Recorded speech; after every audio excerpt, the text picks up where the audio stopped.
DJ good Madhubani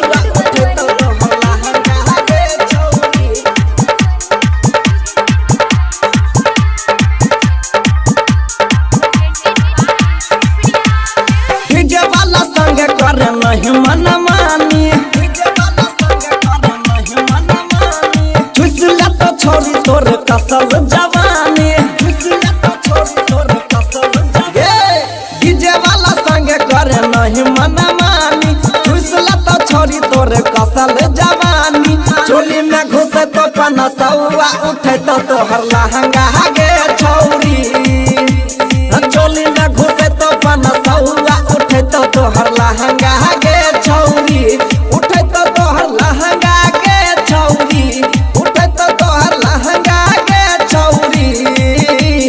चोली में घुसे तो पनसौआ उठे तो तोहर लहंगा गे छौरी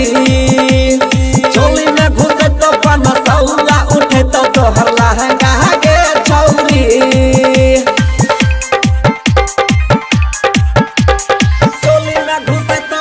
डीजे गुड मधुबनी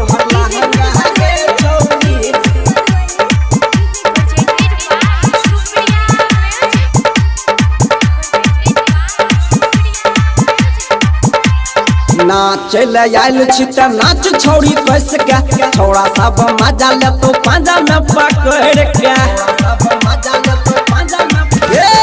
नाच ले आयल छी त नाच छोड़ी कस के छोड़ा सब मजा ले तो पांजा में पकड़ के गरम जवानी छोड़ी लागो नमकीन गे छोरा सबके पागल कर के छी मशीन गे चोली में घुसे तो पनसौआ उठे तो तोहर लहंगा गे छौरी चोली में घुसे तो पनसौआ उठे तो तोहर लहंगा गे छौरी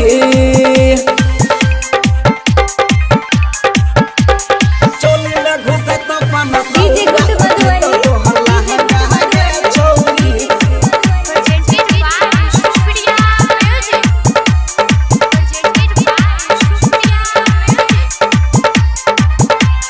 केतना तू ले भी छौरी जवानी के दाम गे कते छोरा तोरा पीछे छौ बदनाम गे छोरा तोरा पीछे छौ बदनाम गे केतना तू ले भी छौरी जवानी के दाम गे कते छोरा तोरा पीछे छौ बदनाम गे कुमार नीरज तोर छौ गे दीवाना बुढ़वा छोरा तोरा पीछे करो हनगामा चोली में घुसे तो पनसौआ उठे तो तोहर लहंगा गे छौरी चोली में घुसे तो पनसौआ उठे तो तोहर लहंगा गे छौरी उठे तो तोहर लहंगा गे छौरी उठे तो तोहर लहंगा गे छौरी चोली में घुसे तो पनसौआ उठे तो तोहर लहंगा